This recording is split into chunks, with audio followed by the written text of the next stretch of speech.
Hi tubers, kichao.com. Today is Saturday. It's an easy, relaxing day. I got some rest today. But I still wanted to make a video on resumes, which I thought I would do. I would make the video yesterday, but it wasn't possible because I had made so many videos yesterday. So we're going to talk about resumes. Before you look for a job, preparation. And what you need to prepare is a resume and a cover letter.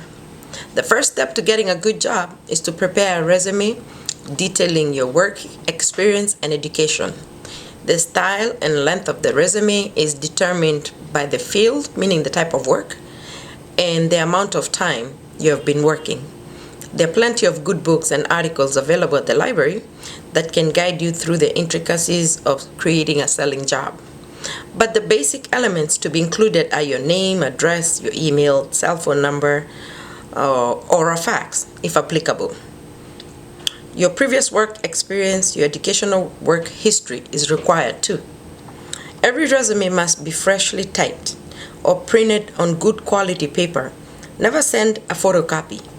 Never fax your resume and accompany cover letter unless you specifically know that the company welcomes such transmission. So now, all the trouble you spent making your resume look professional will be nothing if it ends up blurry and crinkled or curled up by the fax paper that you use if you do fax it. Remember we talked about faxes, the do's and the don'ts. You must address the letter to a specific person in the company. To send something to the Office of Human Resources won't do it. Instead, take the time to get the name of the person who might be useful. This could be an executive in the division for which you wish to work. Now, briefly outline in your letter why you're interested in working for that particular company and why you think you would be qualified. Don't go into paragraphs of detail. That's unnecessary. Just a few, 1 or 2 paragraphs, but summarize your interest and highlight your qualifications and your specialties. Ask for an appointment. The whole letter should fit only 1 page, unless there's a truly outstanding reason to go to a second page. Once the letter has been sent, wait for a call. If a call for an interview doesn't come after 2 weeks, you may phone or call and ask politely if your letter and resume were received and ask for an appointment. You can do that too at that point. Excuse me. Requesting for a reference. We know references are important when you're looking for a job. Those are people who tell the company about you, so, and it's not your family in particular. It's people that have worked with you and know you. So that's what they want, So you don't put your brother's name or your sister's name. Requesting for a reference. In some circumstances, a good reference can be critical to landing the job you want. Approach professional acquaintances whom you believe would be helpful and ask if they would be willing to speak on your behalf if need be. If possible, have several names so that you don't have to use the same names. People are generally happy to speak to an employer or two, but not a multitude.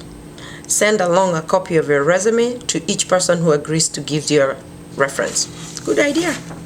Social networking. We know social networking is important. Remember we were talking about the job fairs and things like those.